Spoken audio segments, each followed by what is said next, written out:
Continuamos hoy en nuestro estudio en el capítulo 8 de Deuteronomio. Y en nuestro programa anterior decíamos que Dios había prometido bendiciones temporales a la nación de Israel si le servía, pero que Dios no daba esta promesa hoy en día a los cristianos.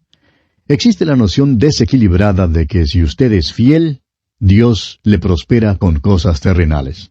Amigo oyente, eso no es cierto. Dios prometió prosperar a Israel en la tierra prometida, pero no promete prosperar al cristiano con las cosas de este mundo.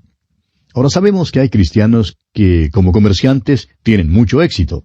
Testifican de que se han asociado con Dios y que Dios les ha bendecido abundantemente. Él hace eso, y debemos darle gracias por esto. Pero eso no es lo que Él ha prometido hacer. La promesa al cristiano es: bendito sea el Dios y Padre de nuestro Señor Jesucristo, que nos bendijo con toda bendición espiritual en los lugares celestiales en Cristo, como lo dice el apóstol Pablo allá en su carta a los Efesios capítulo 1 versículo 3. Nos ha prometido bendiciones espirituales. No hay ningún versículo que prometa bendiciones temporales al Hijo de Dios en el día de hoy. Permítanos añadir, amigo oyente, que Dios no promete bendiciones temporales, aunque sí las añade. Dios siempre manda bendición, pero no promete que dará a todo cristiano las bendiciones materiales. Hay maravillosos cristianos a los cuales el Señor ha bendecido mucho en lo relativo a finanzas. Algunos de ellos nos han sido de mucha bendición en nuestro ministerio por radio. Pero también queremos decir que algunos de los hijos de Dios más selectos hoy en día han sido bendecidos con bendiciones espirituales, pero no con las cosas de este mundo. Creemos que estos parecen ser los más felices, y parece que hacen más para Dios que cualquier otro. Han sido una bendición para la causa de Cristo en el mundo. Deseamos enfatizar que una de las distinciones mayores entre la nación de Israel en el Antiguo Testamento y la Iglesia en el Nuevo Testamento es que Dios prometió bendiciones temporales a Israel y nos promete a nosotros toda bendición espiritual. El tener en cuenta esta distinción evitará muchísimo dolor de corazón entre el pueblo de Dios. Hará que muchos hijos de Dios se regocijen de veras. Veamos ahora una amonestación a Israel. Leamos los versículos 10 y 11 de este capítulo 8 de Deuteronomio. Y comerás y te saciarás, y bendecirás a Jehová tu Dios por la buena tierra que te habrá dado. Cuídate de no olvidarte de Jehová tu Dios, para cumplir sus mandamientos, sus decretos y sus estatutos que yo te ordeno hoy. Y Moisés continúa dando su amonestación a Israel y les suplica nuevamente que se acuerden de su pasado. Pasemos ahora al versículo 14 y leamos hasta el versículo 16 de este capítulo 8 de Deuteronomio. Y se enorgullezca tu corazón y te olvides de Jehová tu Dios, que te sacó de tierra de Egipto, de casa de servidumbre, que te hizo caminar por un desierto grande y espantoso, lleno de serpientes ardientes, y de escorpiones, y de sed, donde no había agua, y él te sacó agua de la roca del pedernal. Que te sustentó con maná en el desierto, comida que tus padres no habían conocido, afligiéndote y probándote, para a la postre hacerte bien. A la postre, en el futuro milenio, Dios promete hacer de esta nación una nación principal con bendiciones terrenales. Dios no ha prometido eso a la iglesia, amigo oyente. No se apropie usted entonces de esa promesa para sí mismo. Voy pues a preparar lugar para vosotros, y si me fuere y os preparare lugar, vendré otra vez y os tomaré a mí mismo, para que donde yo estoy, vosotros también estéis, dice nuestro Señor. Él dijo estas palabras en el Evangelio según San Juan capítulo 14, versículos 2 y 3. Esta es la esperanza del Hijo de Dios hoy en día. Cristo viene para llevarnos de este mundo. La esperanza de Israel está en este mundo. Esa es la distinción. Si usted trata de mezclar estas promesas, resultará en una confusión completa. Demasiados teólogos tratan de usar una mezcladora. Meten toda la Biblia en una mezcladora y, amigo oyente, salen muy confundidos. Continuemos ahora leyendo los versículos 17 y 18 de este capítulo 8 de Deuteronomio. Y digas en tu corazón, mi poder y la fuerza de mi mano me han traído esta riqueza, sino acuérdate de Jehová tu Dios, porque Él te da el poder para hacer las riquezas, a fin de confirmar su pacto que juró a tus padres, como en este día. Cuando la nación de Israel esté en la tierra prometida, y el Señor la prospere, entonces usted podrá saber que están obedeciendo a Dios. Pero mientras no prosperen en esa tierra, es un indicio de que no obedecen a Dios. Mírelos usted hoy en día y haga su propia conclusión. Leamos los versículos 19 y 20 de este capítulo 8 de Deuteronomio ahora. Mas si llegares a olvidarte de Jehová tu Dios, y anduvieres en pos de dioses ajenos, y les sirvieres, y a ellos te inclinares, yo lo afirmo hoy contra vosotros, que de cierto pereceréis. Como las naciones que Jehová destruirá delante de vosotros, así pereceréis, por cuanto no habréis atendido a la voz de Jehová vuestro Dios. Esta es la amonestación de Dios para los israelitas. Les dijo que les estaba poniendo en la tierra prometida. Promete bendecirles si les son obedientes. Pero si no les son obedientes, les tratará así como trató a aquellas naciones que estaban en esa tierra. Y el hecho es que Dios los trató aún peor que lo que trató a las otras naciones que estaban en esa tierra. ¿Y sabe usted por qué, amigo oyente? Porque a ellos les había sido dada más luz. Y la luz, amigo oyente, crea responsabilidad delante de Dios. Bien, con esto concluimos nuestro estudio del capítulo 8 de Deuteronomio. Llegamos ahora al capítulo 9. En este capítulo, Dios revisa el pasado de la nación de Israel. Dios conocía a Israel y sabía que su pasado no era bueno. Dios no la salvó porque era buena. No la llamó porque fuera una nación superior, porque no lo era. Y amigo oyente, Dios no nos ha salvado porque nosotros seamos sobresalientes o superiores o buenos. El único tipo de hombre a quien Dios salva es a los malos. Un pastor cuenta que en cierta ocasión, cuando se dirigía hacia la iglesia, caminaba a poca distancia de algunos muy buenos hermanos miembros de su iglesia.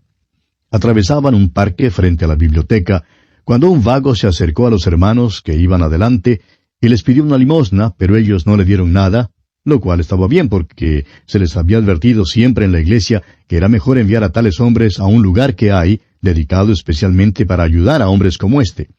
Pero él no quiso aceptar eso. Claro que quería dinero para comprar bebidas alcohólicas. Cuando el pastor pasó junto a él, el vago, sin saber de quién se trataba, por supuesto, le dijo, «¿Sabe?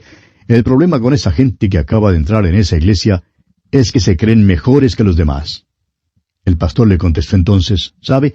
Es interesante lo que usted dice que ellos se creen mejores que los demás. Sucede que yo les conozco, y me acuerdo del día cuando vinieron a Cristo. ¿Y sabe usted por qué vinieron?»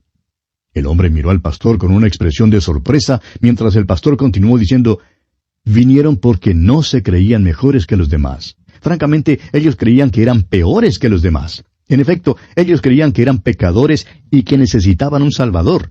Por eso vinieron a Cristo». Le digo, concluye el pastor, que este pobre hombre se quedó con la boca más abierta de lo que la tenía cuando yo me acerqué a él. Porque la idea común es que la iglesia está integrada por aquellos que se creen mejores que los demás. Ahora, si eso es verdad, entonces ciertamente no es una iglesia, por lo menos en el sentido en que se describe en el Nuevo Testamento. Amigo oyente, Dios nos salva porque somos malos, porque conoce nuestra condición perdida. Por eso nos salva. Leamos pues los primeros 2 versículos de este capítulo 9 de Deuteronomio.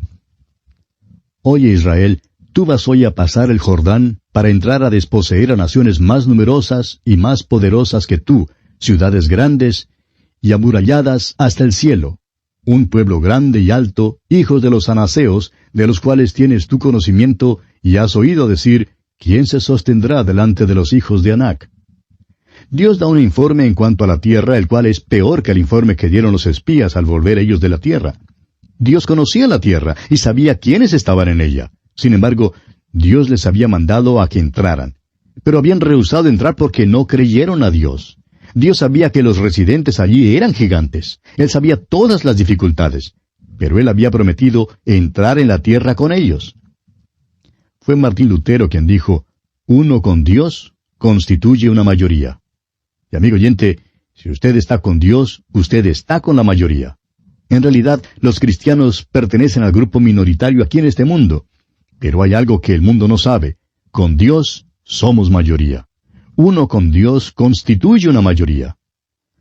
Bien, continuemos leyendo el versículo 3 de este capítulo 9 de Deuteronomio.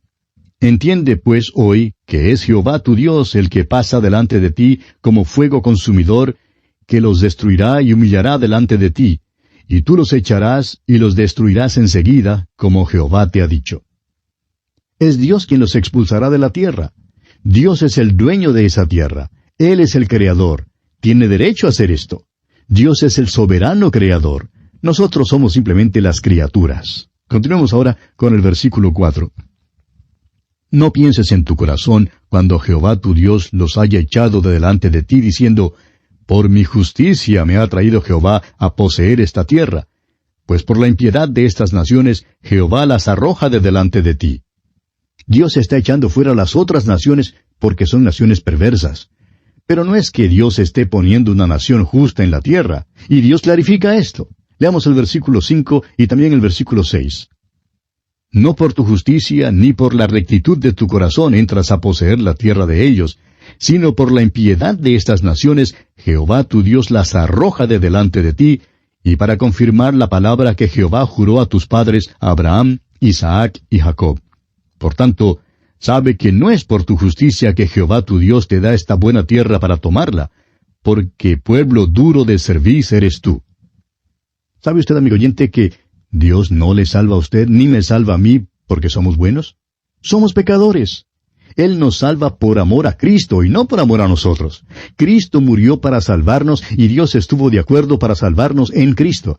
Es por eso que somos salvos. Amigo oyente, si usted cree que de alguna manera u otra Dios hallará algo en usted que merezca la salvación, olvídese porque se llevará un chasco. Dios le conoce a usted y Él dice que no puede hallar absolutamente nada que sea justo en usted. Es por amor a Cristo que Dios nos salva, y Dios halla todo lo que necesitamos en Él. ¡Cuán maravilloso es eso, amigo oyente! En este pasaje de Deuteronomio se halla la semilla del Evangelio de la gracia de Dios. Esta es una sección notable de la Escritura. Dios no descendió para librar a los israelitas porque fueran personas muy maravillosas. Él sabía todo el tiempo que eran obstinados. Oyó su gemido en Egipto, y amigo oyente, si usted es pecador, y usted sabe lo que es, entonces necesita reclamarle la salvación. Si usted vuelve a Cristo por la fe, Él le salvará. Veamos ahora el fracaso de Israel. Leamos el versículo 7 de este capítulo 9 de Deuteronomio. Acuérdate, no olvides que has provocado la ira de Jehová tu Dios en el desierto, desde el día que saliste de la tierra de Egipto hasta que entrasteis en este lugar, habéis sido rebeldes a Jehová. Moisés les hace recordar su historia del pasado, y se refiere específicamente al tiempo cuando hicieron el becerro de oro. En Éxodo capítulo 32, versículo 4, leemos las siguientes palabras. Y él los tomó de las manos de ellos, refiriéndose a los zarcillos de oro. Las mujeres y los hombres también se quitaron sus zarcillos de oro y se los dieron a Aarón. Estos zarcillos de oro eran señal de la idolatría. Los llevaban en una sola oreja. Esta gente había ido a la idolatría, y Aarón tomó los zarcillos de oro, dice aquí, y le dio forma con buril, e hizo de ello un becerro de fundición. Entonces dijeron, Israel, estos son tus dioses que te sacaron de la tierra de Egipto. Y Dios hace que los israelitas se acuerden de esto. Dios les hizo recordar eso una vez más allá en el Salmo 106, versículo 19, cuando dijo, hicieron becerro en Horeb, se postraron ante una imagen de fundición. Dios les exigió que se acordaran, pero se los olvidó. Leamos ahora el versículo 8 de este capítulo 9 de Deuteronomio. En Horeb provocasteis a ira a Jehová, y se enojó Jehová contra vosotros para destruiros. Y Moisés sigue con su narración. Pasemos ahora al versículo 12. Y me dijo Jehová, levántate, desciende pronto de aquí, porque tu pueblo que sacaste de Egipto se ha corrompido. Pronto se han apartado del camino que yo les mandé. Se han hecho una imagen de fundición. Al mismo tiempo que estaban haciendo el becerro de oro, Moisés estaba en el monte recibiendo los mandamientos. Y dos de estos mandamientos prohibían precisamente aquella misma cosa. No tendrás dioses ajenos delante de mí. No te harás para ti escultura ni imagen alguna. Fíjese usted que Dios dice a Moisés, es pueblo tuyo, tú lo sacaste de Egipto. Ahora Moisés le contestará en un momento. Leamos el versículo 13. Y me habló Jehová diciendo, he observado a ese pueblo, y he aquí que es pueblo duro de cerviz.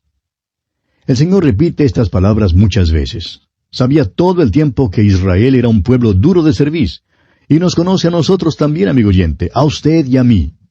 Continuemos ahora con el versículo 14. Déjame que los destruya y borre su nombre de debajo del cielo, y yo te pondré sobre una nación fuerte y mucho más numerosa que ellos. Esto debe haber sido una tentación para Moisés, pero la resistió. Su súplica por Israel se relata en el capítulo 33 de Éxodo, en los versículos 12 al 17. Ahora Moisés no subirá a la tierra sin la presencia del Señor. Dijo, si tu presencia no ha de ir conmigo, no nos saques de aquí. Moisés se identificó con el pueblo. Continuemos leyendo el versículo 16. Y miré, y he aquí habíais pecado contra Jehová vuestro Dios. Os habíais hecho un becerro de fundición, apartándoos pronto del camino que Jehová os había mandado.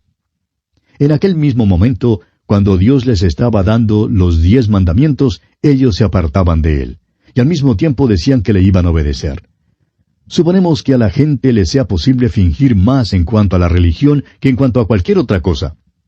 Parece ser algo característico de la naturaleza humana. Creemos que a veces los hombres son verdaderamente sinceros, y sin embargo son tan falsos que es el colmo. Todos necesitamos orar la oración del salmista, allá en el Salmo 139, versículos 23 y 24. Examíname, oh Dios, y conoce mi corazón. Pruébame y conoce mis pensamientos. Y ve si hay en mí camino de perversidad, y guíame en el camino eterno. El apóstol Pablo, por su parte, tiene esta palabra de amonestación para los creyentes. La encontramos en la segunda carta a los Corintios, capítulo 13, versículo 5, cuando él dice, examinaos a vosotros mismos si estáis en la fe, probaos a vosotros mismos, ¿o no os conocéis a vosotros mismos que Jesucristo está en vosotros, a menos que estéis reprobados? Examínese para ver si está o no en la fe, amigo oyente. Creemos y predicamos la seguridad del creyente. Creemos que el creyente está seguro, pero también creemos y predicamos la inseguridad del fingidor o hipócrita. Y hay muchos fingidores. Cada uno de nosotros necesitamos examinar nuestros corazones. Leamos ahora los versículos 17 y 18 de este capítulo 9 de Deuteronomio. Entonces tomé las 2 tablas y las arrojé de mis 2 manos, y las quebré delante de vuestros ojos, y me postré delante de Jehová como antes, 40 días y 40 noches. No comí pan, ni bebí agua, a causa de todo vuestro pecado que habíais cometido, haciendo el mal ante los ojos de Jehová, para enojarlo. Ahora note usted que Moisés conocía a Dios. El salmista dice allá en el Salmo 103, versículo 7, sus caminos notificó a Moisés, y a los hijos de Israel sus obras. Los hijos de Israel vieron el monte que humeaba, vieron el juicio de Dios, vieron su gloria, pero no le conocieron. Moisés, en cambio, sí le conoció. Moisés conoció sus caminos. Moisés comprendió 2 cosas en cuanto a Dios que no son reveladas aquí, no son paradójicas, ni son contradictorias. Moisés sabía que Dios aborrece el pecado, y permítanos decirle, amigo oyente, que hoy no tenemos ni la más remota concepción de cómo aborrece Dios el pecado, ni cómo intenta castigarlo. Moisés se arrodilló delante de Dios y ayunó y clamó a Dios por 40 días y 40 noches. Moisés conocía los caminos de Dios, sabía cómo Dios aborrece el pecado. Parece que en nuestro día el cristiano ordinario no se da cuenta de cuánto aborrece Dios el pecado en su vida. Y amigo oyente, Dios tratará ese pecado en su vida y también en la mía. Hay algunos miembros de la iglesia que tratan de embaucar a Dios. Los días se convierten en años y luego la mano de Dios se mueve en juicio en sus vidas. Y a veces el juicio es muy severo. Es que Dios aborrece el pecado. Dios castiga el pecado. Moisés conoció también la misericordia de Dios. Moisés viene ante Dios porque confía en su misericordia.